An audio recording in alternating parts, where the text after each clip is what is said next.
It occurred one Sunday in which I was accompanying my sister to a congregation about 90 miles away from ours. She had been invited to a get-together of Jehovah's Witnesses. And the idea was that we were going to go to this Kingdom Hall, their Sunday meeting, and then afterwards go to these people's house for refreshments and board games. I'm not into it, but she insisted I come with. Well, anyway, it's Sunday morning and we drive to this hall about an hour away. First time here, first time we've ever been to the hall.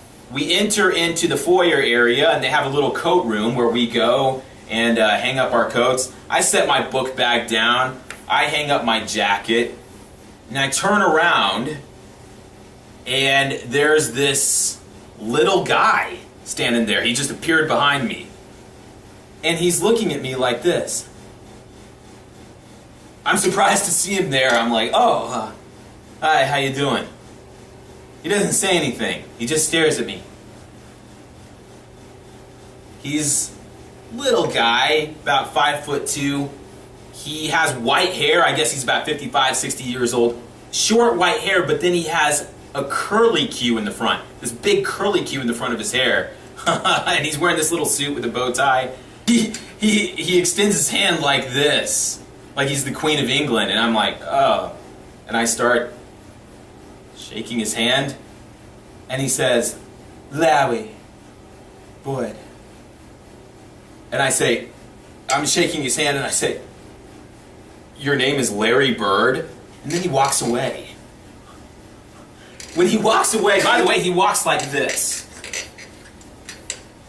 Like he has a fishing line on his belt buckle or penis. And he's being reeled in and he's trying to stop it. He just walks like this. And the people that invited us to the hall, they walk up and start talking to us and I say, who's that little guy? And the guy says, oh, that's Brother Bird. He's a ministerial servant in our hall. And I said, oh, well, he was staring at me and he didn't say anything. I said hi to him and the guy said, oh, maybe he didn't hear you. He's bell tone. They begin the Sunday meeting and it's your usual very dry Sunday meetings. It's a very stale thing you go through where everyone just kind of sits there. They had the guy give the talk, very boring, but there was some lively entertainment on the way. This would be one for the history books. Brother Larry Bird was called to the stage for the Watchtower study. Apparently he was going to be reading the Watchtower.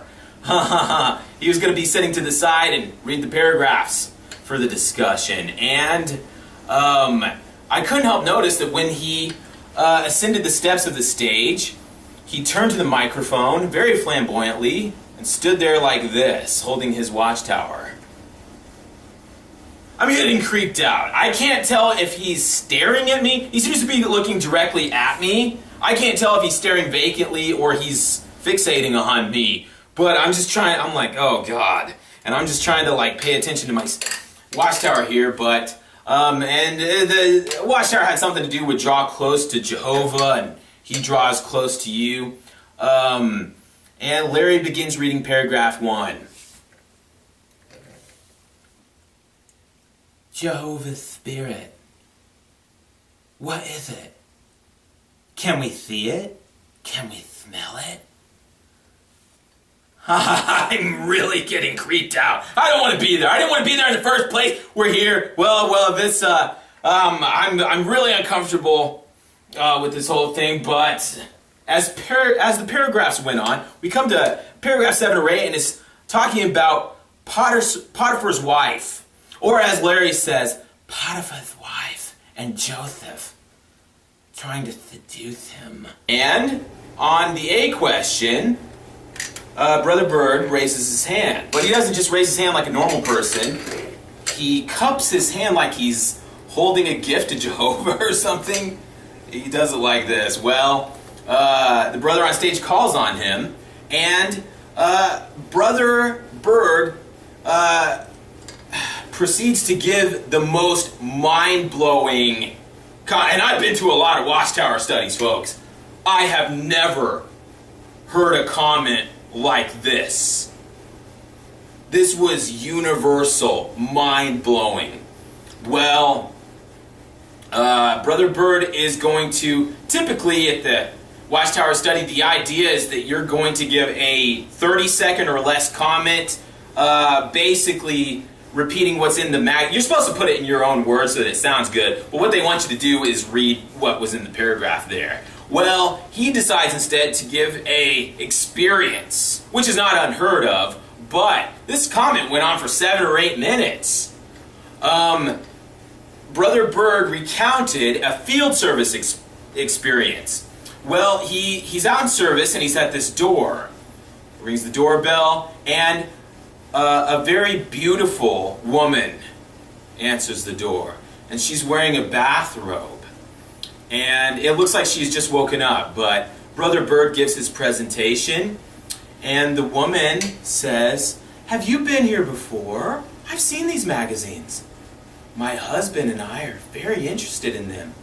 And Larry Bird says, "Well, if you're interested, I could give you a demonstration of a free home Bible study." She said, "We'd like that. Come on in." And he goes into the people's living room there, and she says, "Have a seat. I'll be right back." And he sits down in this chair. The woman goes around the corner, and she reappears about a minute later. She comes around the corner, and she's fully naked. She's completely naked. By the way, I'm sitting in the audience listening to all of this. Well, the naked woman is standing there, staring at Larry. He looks up and says, "Ah, Mrs. Langford, your husband can walk in at any moment." And she walks closer to him and says, "Larry, Larry, Larry, I don't have a husband." And she leans forward and rests her hands on the chair. Just there. Well, Larry said that he closed his eyes and said a 3-second prayer to Jehovah. You see, because he remembered how when Samson was in trouble, he prayed to Jehovah, and Jehovah gave him supernatural ability to escape from the situation. You see, Larry couldn't stand up without brushing against this naked woman. And so he prayed to Jehovah with his eyes closed. And when he reopened his eyes, the naked woman was leaning in, about to give him a kiss. And Larry lifted his Bible, and she face plants, kisses the Bible. Jehovah gave Larry the supernatural strength for just a burst of supernatural energy, and he leaps backwards over the back of the chair without 1 centimeter of his body brushing up against the naked woman. He completely clears the naked woman, leaps backwards over the chair, lands on his feet, grabs his book bag, and escapes the situation. The speaker on stage looks over at Larry Bird and says, "Truly, Jehovah had an overview of that situation, made a way out for you. Thank you, Brother Bird. Your experiences always enrich our study." And Larry Bird said, And they go on to the next paragraph. I'm like, okay. Apparently that just happened. Well, a few paragraphs later, Brother Bird we hadn't heard the last of him. He raises his hand again, once again cupping his God like he's serving fruit to the gods of Mount Olympus. He raises up, and again he gets called on. Well, he's going to give another experience part. Another field service experience in which Larry was arrested out in service. Well, you hear about this in Watchtower magazine. They're always talking about how going out in service can get you arrested, but you never actually hear about it happening. Well, according to Larry, he did get arrested for going out in service. He said that he was going door to door, and the village constable came up and put him in handcuffs and put him in the car and drove him to jail. He didn't mention what town this happened in or any of the when, where details. I'd be curious to know, though. I'd like to know what town you got arrested in for going out in service. Well, he left that part out. But apparently he got arrested for field service, and they took him to the town jail and threw him in a cell. And he spent the night in jail. Well, they throw him in this cell, and out from the shadows comes a big biker guy. Big, huge guy wearing a motorcycle jacket. And he walks up and says, "Get Buck." And Larry says, "Excuse me?" I said, "Get buck naked." "Why?" "'Cause I'm gonna rape you." Well, Larry thinks quick. He immediately gets his book bag out and begins reasoning from the scriptures with this man. Which, it's surprising to me that they let him retain his kingdom materials there, since they had arrested him for going out in service. But they put his book bag in the cell. Anyway, I'm looking over at my sister, who's sitting 2 seats away, and she looks at me like this. We're looking at each other. I'm looking around the Kingdom Hall again, and everyone's sitting there nodding. There's all these families sitting there, and he's talking about how he's about to get raped in jail, and all these families are sitting there, and it's surreal to me. Well, anyway, Larry says another one of his 3-second prayers to Jehovah, and he pulls out his kingdom literature and begins studying with this motorcycle man. Because that happens. Yep, they spent the entire night studying. They had an 8-hour study that night.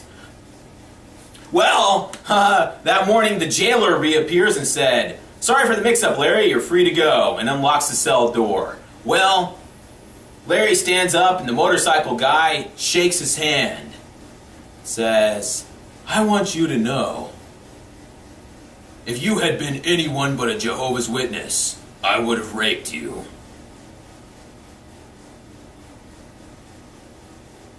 I look over at my sister again, and she looks at me like this.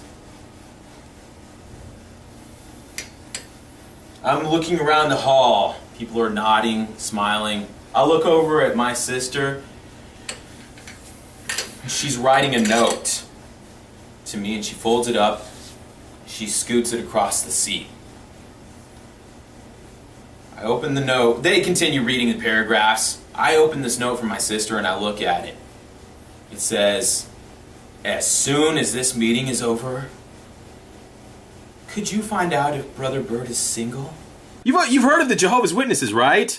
Yeah, well, you know how they're really uptight and they're always condemning people and going on and on about the world and its music? Well, for some strange reason, they took a boombox into Jehovah's headquarters, his house of service and worship, and they played a hip-hop song, full blast, in his house of worship, and they danced to it. They danced around and acted crazy to a sound that Jehovah did not recognize. It did not sound familiar to his ears because it did not originate with him. It originated with his enemy, the ruler of this world, not his world. It came directly from the world of his enemy. And as you know, friendship with that world makes you an enemy of the Big J. Jehovah, this is his house. Jehovah, as you know, Jehovah is a really black and white guy. He doesn't leave a lot of gray room in there. He's a pretty tough customer. And if there's one thing he doesn't like, I would guess that it's people dancing to hip-hop music in his freaking house! Not in my house. Is what Jehovah would say if he was still alive. You are using one thing to demean these people. Oh, there's lots of things. I just decided to focus on one. I am not as smart as some people. No shit. Oh, you're not a genius? Oh, that's a shocking revelation to me. I am not as smart as some people. But this is just ridiculously idiotic. Ridiculously idiotic. Seems most comments here are just looking at what is on the surface. Like proper dress and grooming? Like wearing a skirt below the knee? Look at yourself before you judge. I just wish more people would do that. I wish the homosexual caliphate that invented tight pants would stop being so judgmental of Jehovah's people. Always giving talks about how they like to see the silhouette of penises at district conventions. And that's why they invented the spandex. But I wish they would... Look, they have a lot of problems, and they will die at Armageddon for it. I just wish they would stop judging Jehovah's people in the meantime. Look at yourselves, homos. Stop judging the governing body. How many more bad things happen from most other religions than compared to Jehovah's Witnesses? Oh, that's an interesting metric. I don't know. Can I look at the chart and table you're reading from? Oh, it doesn't exist. Oh, well then why did you bring it up? How many other religions do bad things compared to Jehovah's Witnesses? And I am not even one. Huh? Wait. You're not a Jehovah's Witness? But you're still sticking up for them. Well, this is just turning my reality around. I assumed that he was a Jehovah's Witness from the beginning of this because he agrees with them. Turns out he's not even one. Shit. Oh boy, do I have egg on my face. That was the shock of the day. This man that we naturally assume from the beginning of the video that this man who is defending the position of Jehovah's Witnesses and dressing down the people that are criticizing them is naturally a Jehovah's Witness, but it turns out that he's not even, he's a worldly person. We are bitter ex-Jehovah's Witnesses, but this is a random worldly person that clicked on the video for some reason. And I am not even one. I'm just a neutral third party. And for all those who decide to have an opinion, take some time to look at the facts, bitch. And compare what this guy is saying to the people he wants to insult or demean. This is nothing like calling the Catholics, what? And asking why they don't follow the Bible instead of base their religion on Constantine's bastardization of Christendom.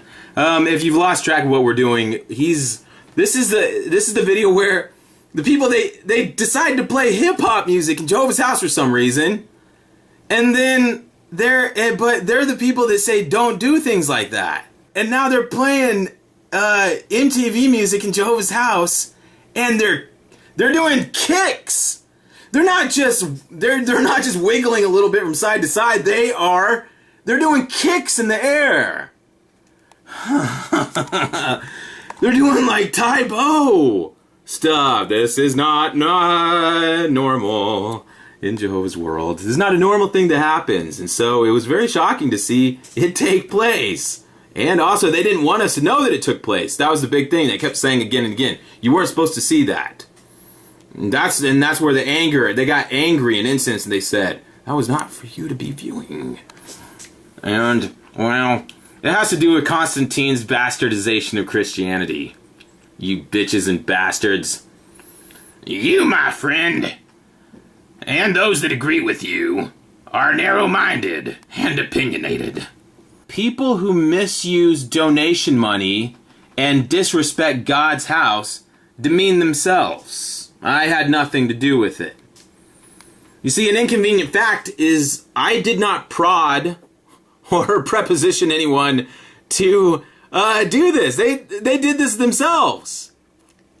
And they just thought no one would ever find out about it. This is like a secret thing that happened inside the house. They didn't want the world to know about, or they didn't want the generic people that are in the Kingdom Halls to know about it. This was a secret club thing they were going to do inside Jehovah's house, where they are just kicking in the air.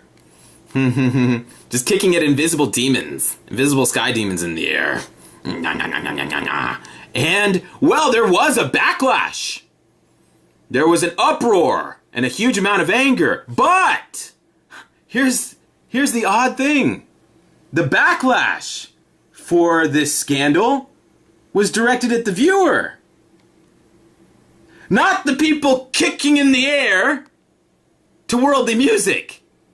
The backlash came against the people who clicked on it and happened to watch it on YouTube. The Jehovah JW joggers, JW.orgers, I call them joggers, immediately began lashing out at people that were saying, what am I looking at? What's happening? And, well, the amazing amount of anger immediately bubbled up, and people started lashing out at you fucking apostates, bitches and bastards, with your bastardization of Christianity through Constantine. And in the video we call the, here's the amazing thing about the video. I called the Jehovah's Witnesses themselves and just asked, like, what's going on? And that was the video that has really set Caspy out, but it just really, rustled his jimmies, to use a medical term. But the thing was, I just asked the questions. I didn't tell them. I didn't say, I think you're a satanic mind control group, and maybe this is why these bizarre things keep happening. I didn't offer any explanations at all. I asked questions, and when they tried to give flimsy answers, I say, well, that doesn't make sense. Just what is the real answer? Well, Capsy comes back and retorts, you're someone that's really hurt. I can see that. Well, this is the attack the messenger scenario that Jehovah's Witnesses immediately go, they immediately use this, but it's very strange since this man is not a Jehovah's Witness. He's a neutral third party. So just by amazing coincidence, he's using the same logical fallacy they turn to time and again. When somebody makes a video, writes a comment, they immediately say, you're bitter. You're very, very bitter. You've been hurt, and now you're lashing out at Jehovah. I'm just wondering, like, how long can that keep working, though? Samuel Hurd, the black guy on the governing body, well, at a young age, he touched my weenie, and he lifted my nutsack and jiggled it. Oh, I got that off my chest. I was hurt. And what? He played with my bag. I'm hurt to this day. And, now that we have that out of the way, can I now get an answer for why you're dancing in Jehovah's house? Because it doesn't seem right. I spent a couple of decades, no big deal. I spent a couple of decades going door to door to door to door to door each week in behalf of the Jehovah's Witnesses. And what I thought was really amazing in retro now is that all those times that I was at the door and we had the magazines, and it's wild and weird and wonderful stuff. At no point did any householder ask me, who hurt you? I can see that you're lashing out at this world. You're talking about it burning with fire.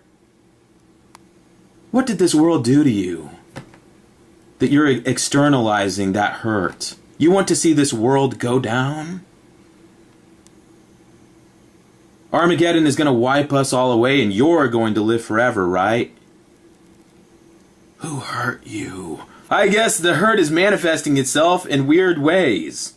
Somehow, your hurt, you the viewer, your hurt has materialized in the form of other people you've never met line dancing to hip-hop music in Jehovah's sanctified and holy place of worship. Well, whatever happened between you and them, some self-evaluation has to take place on both sides. But that's exactly what I suggested in the video. I couldn't get a straight answer. That was the big thing. I kept saying, but why would you do that? Did you give prayerful consideration to this? Did you think about how this would affect Jehovah? Did you think about, did it cross anybody, all these hundreds of people dancing around, did it cross any of your minds that maybe Jehovah wouldn't want you to do that? Or maybe Jehovah would say, maybe it's not a big deal to Jehovah, but maybe Jehovah would cringe a little bit? Do you think Jehovah's in heaven maybe wincing a little bit and say, boy, that was, that's not really what I'm trying to do. I'm not trying to, I don't want to make a federal case out of it, but just kind of wish you wouldn't do that, maybe. It didn't occur to anyone. That was the amazing part. All these dozens and even hundreds of people acting crazy in Jehovah's House of Worship. And none of them said, my conscience is just telling me I shouldn't do this. Did anybody, is it, because Jehovah's Witnesses, they're the ones that are famous for walking out of movie theaters, right? If you go see a PG or PG-13 movie, and there starts to be an underwear scene, or maybe the S word is thrown around for a couple of times, there's always a JW in the group. The first one to stand up and walk out the theater sets the tone for everyone else. And that's what they do. It's what they pride themselves on. I'm wondering, at any point, did any one of the 400 people acting a fool in this video, did any one of them say, just hold up their hands and say, let's not do this? Brothers and sisters, all we've worked for, to have it be undone by this. Well, you know what's going on. They even tell you, they're like, no one was supposed to see that. You weren't even supposed to find out about that. I'm so angry at you. Why did you find out about this? Well, Capsy is also irritated. Capsy, who is a random worldly person, is also irritated by this. Finds it very demeaning. It's interesting that, he finds it demeaning, but he finds it demeaning that you found it demeaning? It's like, don't do that! Why? Why would you? And I guess he's following suit, and he's lashing out at, Jehovah's critics. Jehovah's critics that are also saying, maybe you shouldn't do that in Jehovah's house. You'd like us not to do that in Jehovah's house, wouldn't you? Because you hate Jehovah. You hate Jehovah. And you flip him off while you die at Armageddon. And also you want to defend the honor of his house. Uh-huh. Oh, I'm somebody that hates Jehovah, and I will curse and spit in his face when I die at Armageddon. Also, I spent a little bit of time. I went out of my way a little bit to defend his honor. Preserve the dignity of his house. Just for a week or so, and then I go back to hating his guts and preparing for my ultimate death at Armageddon. Whatever happened between you and them, some self-evaluation has to take place. Because that's something Jehovah's Witnesses are so good at. Self-evaluation and admitting when they're wrong. They're really good at that half measure of compromise with people that don't believe or agree with them. It has to take place on both sides, bitch. It's better to use some of your time developing yourself than criticizing, condemning, and demeaning others. Sound like anyone you know? And, well, if you are trying to change something about them, or expose something, please be more grown up about it. If you want honey... Oh, I do want honey. I'm a honey bear. If you want honey, don't kick over the beehive. Well, in all seriousness, he's using the term honey. We're talking about honey now, metaphorically. And the idea is that if I maybe approached it maybe less aggressively, more of a half measure, spirit of compromise, then perhaps I could have a positive rapport with the elders I spoke to on the phone. Maybe I could have that peaceful... By the way, this is not possible, as you know. If you've been around Jehovah's Witnesses, they're 100%ers. They don't back down. They don't meet you halfway. They don't split the difference. They don't split the check. You pick up the check, bitch. In case you forgot who we're talking about. But hypothetically, Caspi is wanting us to get honey for some reason. He wants me to enjoy the honey of a peaceful and positive conversation with Jehovah's Witnesses, and just, keeping that peaceful situation, not rustling the jimmies. Rustling those jimmies. Well, I'm sorry, but that honey wouldn't taste very good to me, Caspi. I don't think I'd like that honey. And I let Caspi understand, just to be clear, I cannot be bribed or bought off with honey. And I refer him to 2 Kings 5. The example of Naaman's manservant, who thought that he would get some honey for himself. He thought that he would get a little earthly delight to please him. And Jehovah rewarded him with leprosy. So there is no point in you trying to dissuade me with earthly temptations.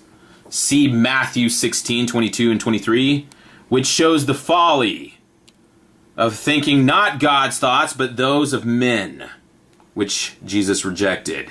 You see, man does not live on bread alone, but on every utterance of God's mouth.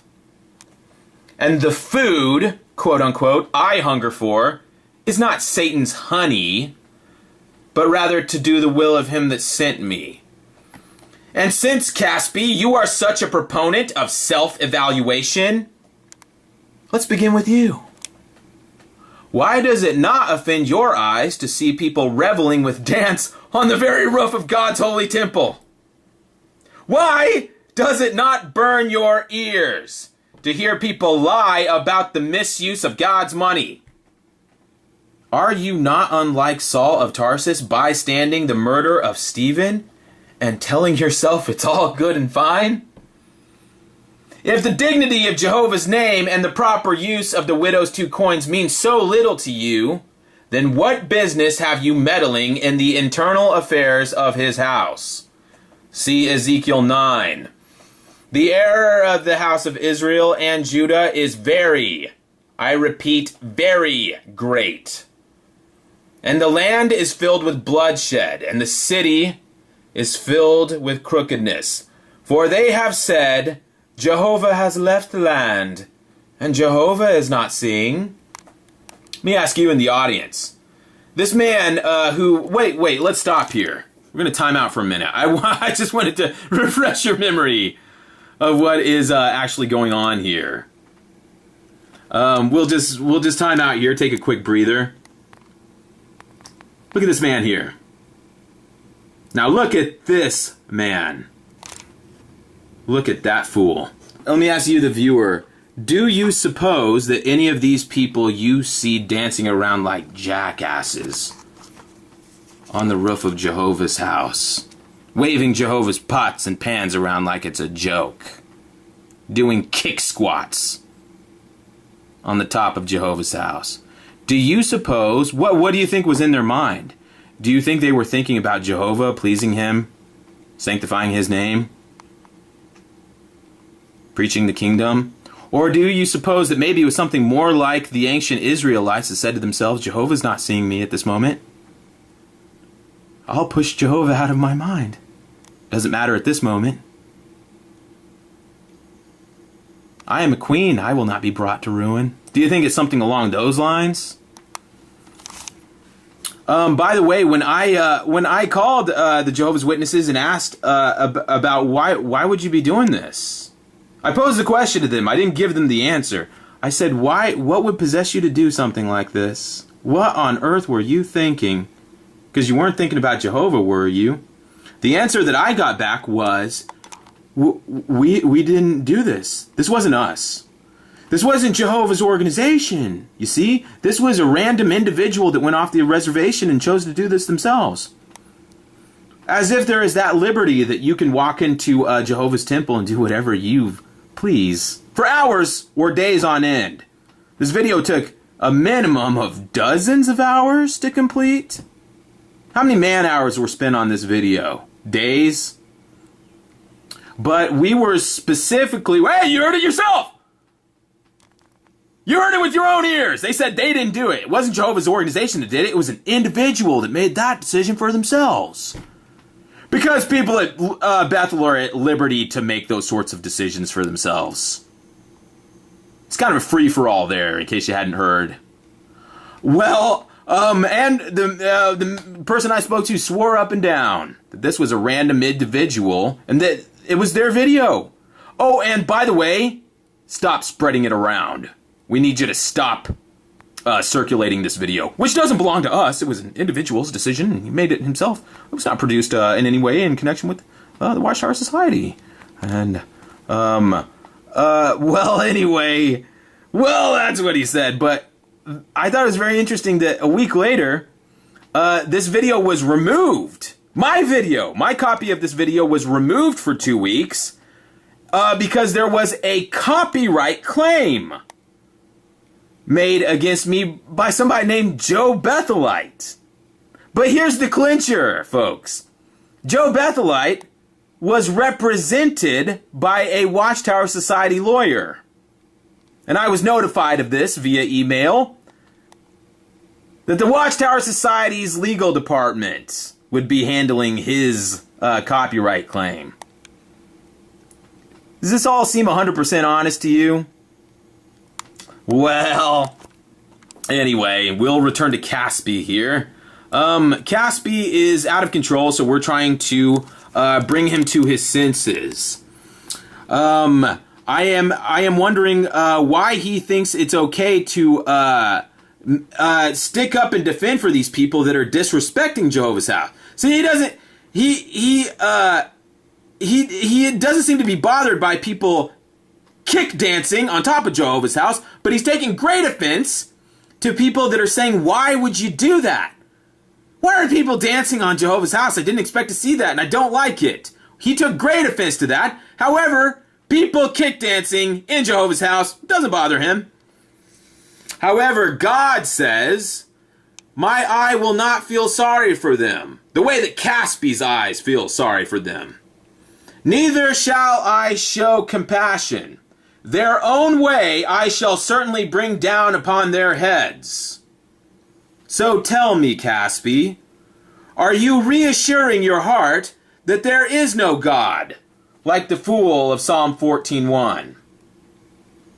Are you not unlike King Agag, telling yourself, "Truly the bitter experience of death has departed from me"? Or have you not, with all your lurid talk and promises of honey, become a lover of pleasure rather than a lover of God?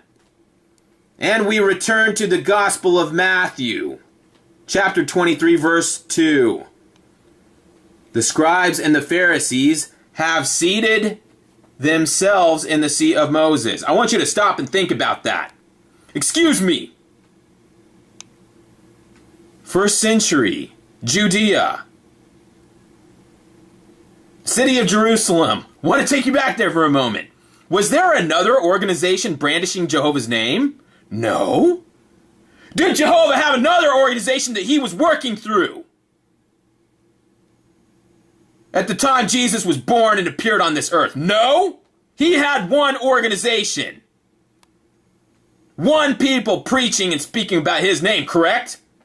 Well, then why did Jesus say they seated themselves in the seat of Moses? What a strange turn of phrase. He apostatized. He just started apostatizing against Jehovah's organization on the earth. And he started mumbling against the elders of his time, saying that they seated themselves in the place of Moses as the leaders of Jehovah's people. Therefore, all things, they tell you, do and observe, but do not do according to their deeds. For they say, but they do not practice what they say. Oh boy, I guess that would be kind of like saying, do all things for God's glory. Do not do anything to bring reproach upon Jehovah's name, brothers. And then kick dancing in his house. Put it on YouTube. Something like that. I don't know, did Jesus have a telescope into the future? Because it's almost like he could see this all coming. About to happen. They bind up heavy loads and put them on the shoulders of men, but they themselves are not willing to budge them with their little finger. How many articles and talks have been given from the stage of Jehovah's district conventions in which young people are warned against worldly music, encouraged instead to listen to kingdom melodies. These people didn't play kingdom melodies. They didn't budge their little finger over to the CD cabinet and get out kingdom songs. They went and found a dirty rap singer to play his hip-hop music in Jehovah's house? Did I miss something? Bethel is full, I'm presuming Bethel is full of CDs of Jehovah's music. They have the instruments and the people that... They have the actual orchestra there of people playing Jehovah's music. And they opted for worldly music. They wouldn't lift their finger to do the right thing. After years of binding heavy loads upon other people. Woe to you, scribes and Pharisees. I'm going to start calling them the Fribes and the Pharisees because that's funner. You hypocrites. Because you shut up the kingdom of the heavens before men. For you yourselves do not go in, neither do you permit those on their way in to go in. Let me ask you, you in the audience, if you're a religious person, has it ever occurred to you, the whole Jehovah's Witness thing, millions of people on a mission to tell each and every person on earth, they go door to door telling every person on earth, you can't go into heaven. And neither do we. But you can't. I don't know. It's just kind of a straight lie. What does that mean? I don't even know. You tell me. This is your show. I'm just along for the ride. I'm just sitting back here with my plate of nachos and my soda. I'm not kick dancing in Jehovah's house. You all tell me what's happening here, by the way, because everyone keeps telling me I've got it wrong. A campaign of millions of people organized by a mysterious publishing company to go door to door telling everyone, you're not, oh, you think you're going to heaven? You think you can possibly go to heaven? Ah, yikes, hate to pop that balloon. You're not going to heaven. You can't get in. Don't try. Don't try.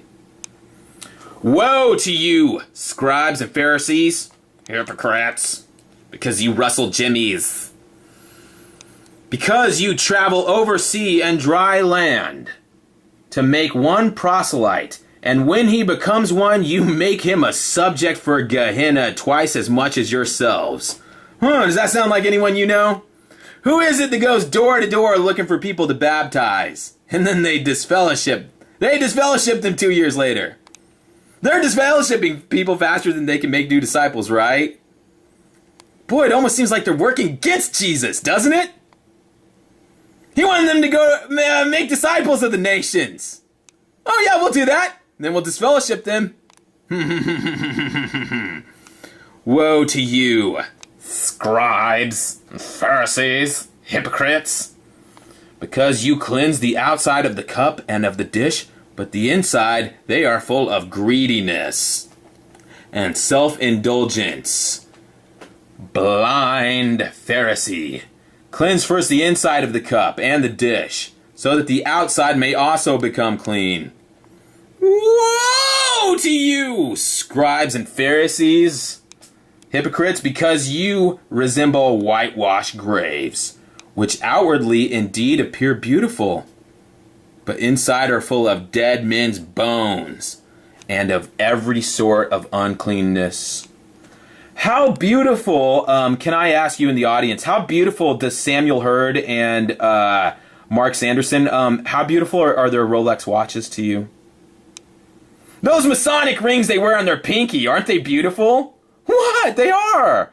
Those are beautiful pieces of jewelry. In the same way, on the outside you appear righteous to men, but inside you are full of hypocrisy and lawlessness.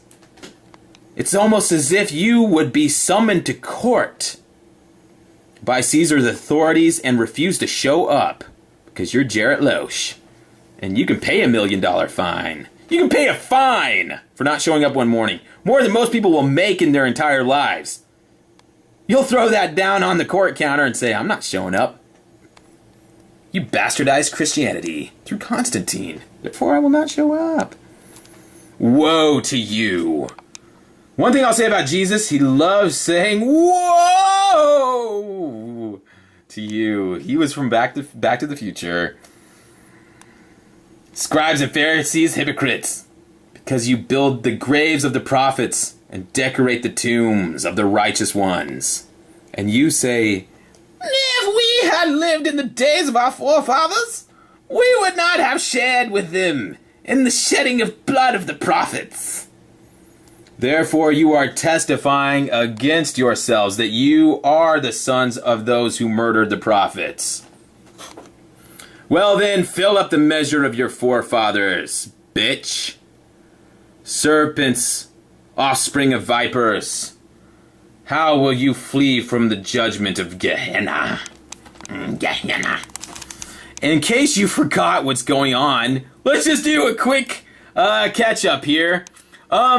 This is roughly the same time period that Happy at Bethel was getting filmed. This is all going down in circumstantially about the same circa period of time here. Because this is Nightline. Bell rings on Saturday morning and your kid answers the door. You don't want that guy to be a child molester. All right, sir, if you'll please raise your right hand. When Candace and her attorney began conducting depositions with local church leaders, known as elders, they learned something astonishing. Do you recall becoming aware at any time of sexual abuse of a child by Jonathan? Look at that outfit he has on. Yes. Even before Candace was abused, the elders knew that Jonathan Kendrick, who then held a leadership position in the congregation, had molested He touched my wee-wee too. stepdaughter, That's why I'm so his bitter. first known victim.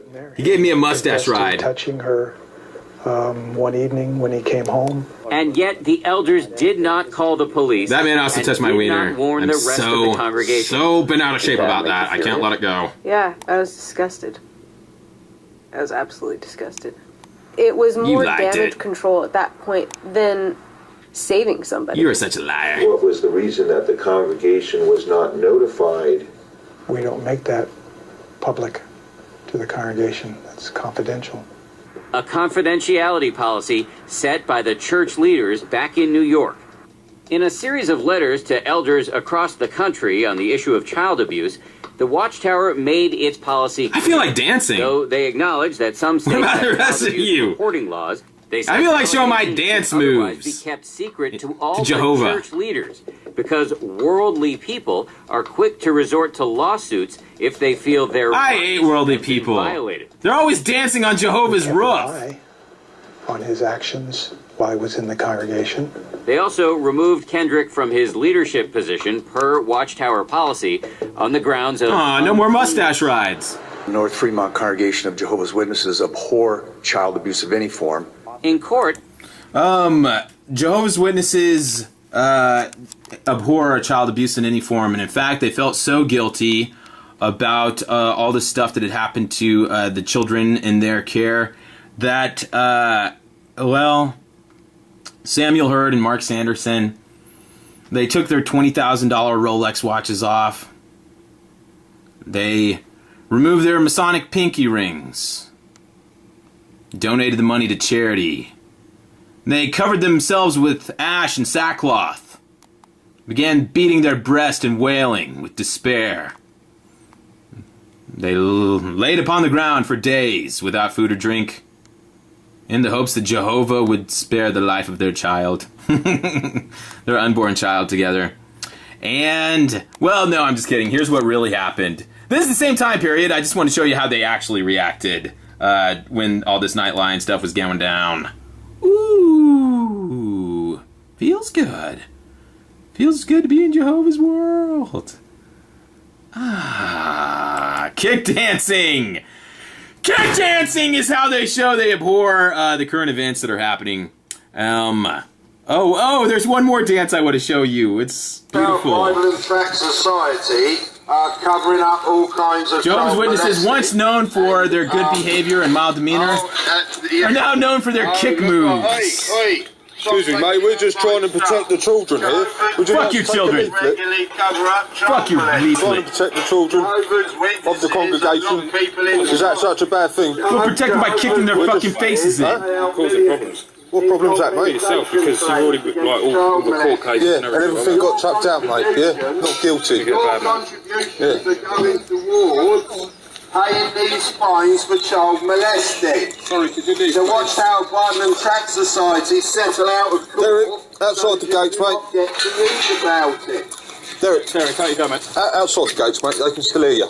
Jehovah's Witnesses, Watchtower Bible and Tract Society, has to You seen what this one Jehovah's Witness has done? Watched out by the branch committee in London, branch committee which is disbanded because of covering up child molesting. Jehovah's Witnesses! It's a dance religion now! Minor point, I don't know if it ever occurred to you, but the Pharisees and the Sadducees were not lawbreakers. They were law keepers. They were great keepers of the law.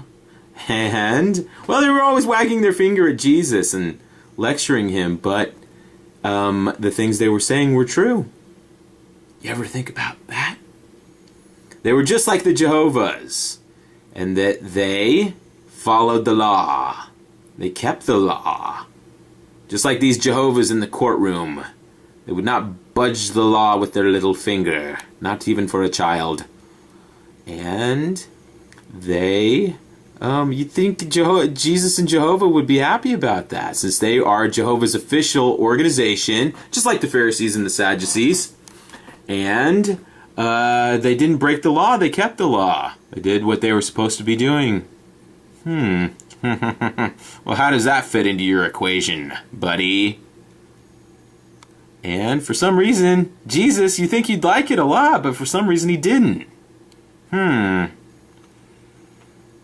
I don't think he liked the sweater vest that they wear. See, the other thing is that they dressed just like the Jehovah's. And they wore suits and ties, but also, on special occasions, like a child being molested, and they decided to dress to blend with the wallpaper. They requested a beautiful blue patterned wallpaper, and they wanted to dress accordingly to blend in and paint their face like the Blue Man Group. And so they would hold their breath until they turned blue, and then all that would remain was a black vest. And they pretend like they were the Invisible Man. And they would dance around. Well, it was a different time back then. We don't understand their practices, but the time was different. That's different. And they would wear matching vests that blended in with the background. They would boogie, oogie, oogie. Oh, yeah. Oh, yeah. Oh, oh, oh, oh, oh, oh, oh, oh, oh!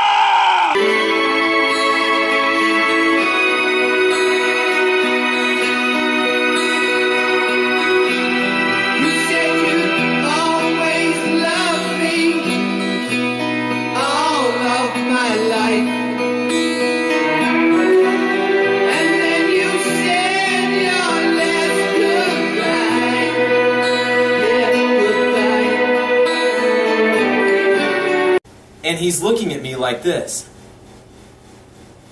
I'm surprised to see him there. I'm like, oh, hi, how you doing?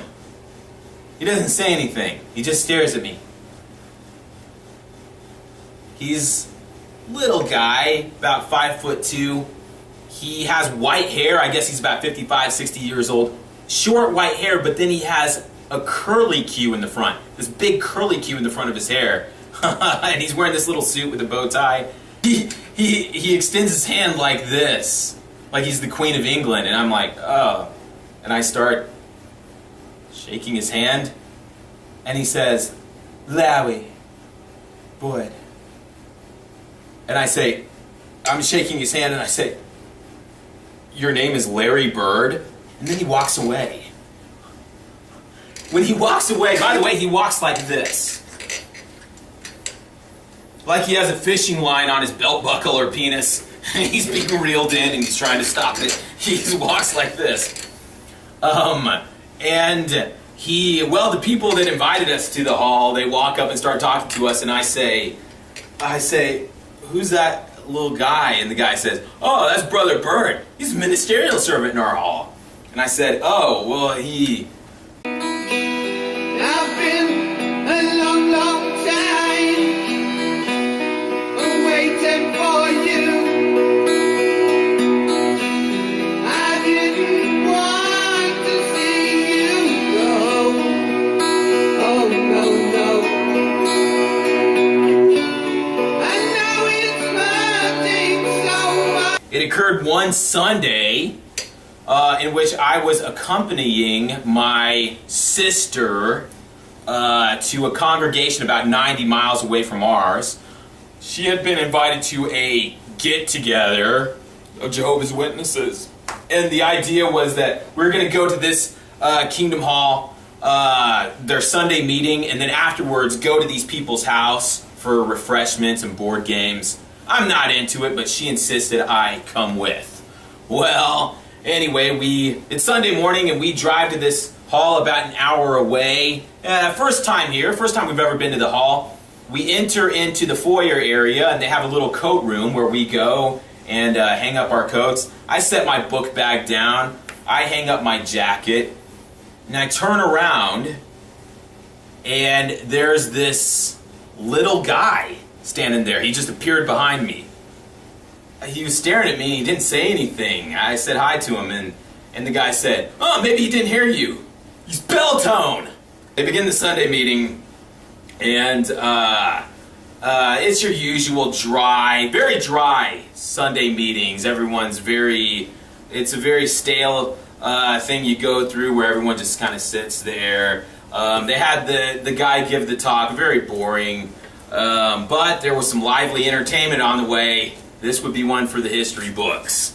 Brother Larry Bird was called to the stage for the Watchtower study. Apparently he was going to be reading the Watchtower.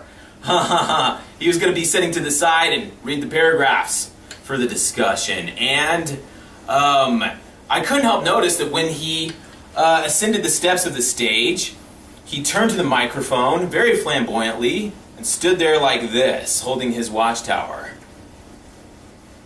I'm getting creeped out. I can't tell if he's staring at me. He seems to be looking directly at me. I can't tell if he's staring vacantly or he's fixating on me. But I'm like, oh God. And I'm just trying to like pay attention to my Watchtower here. But, and the Watchtower had something to do with draw close to Jehovah and he draws close to you.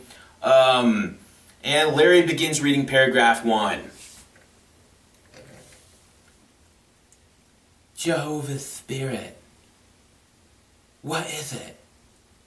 Can we see it? Can we smell it? I'm really getting creeped out. I don't want to be there. I didn't want to be there in the first place. We're here. Well, this, I'm really uncomfortable with this whole thing, but as the paragraphs went on, we come to paragraph 7 or 8, and it's talking about Potiphar's wife. Or as Larry says, Potiphar's wife and Joseph trying to seduce him. And on the A question, Brother Bird raises his hand. But he doesn't just raise his hand like a normal person. He cups his hand like he's holding a gift to Jehovah or something. He does it like this. Well, the brother on stage calls on him, and Brother Bird proceeds to give the most mind-blowing, and I've been to a lot of Watchtower studies, folks. I have never heard a comment like this. This was universal, mind-blowing.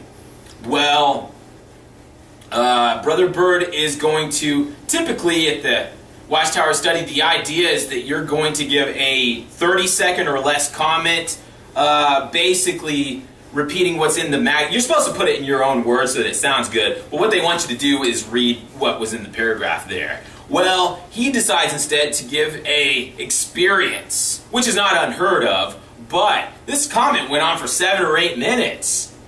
Brother Bird recounted a field service experience. Well, he's out in service and he's at this door. Rings the doorbell, and a very beautiful woman answers the door, and she's wearing a bathrobe, and it looks like she's just woken up. But Brother Bird gives his presentation, and the woman says, "Have you been here before? I've seen these magazines. My husband and I are very interested in them." And Larry Bird says, "Well, if you're interested, I could give you a demonstration of a free home Bible study."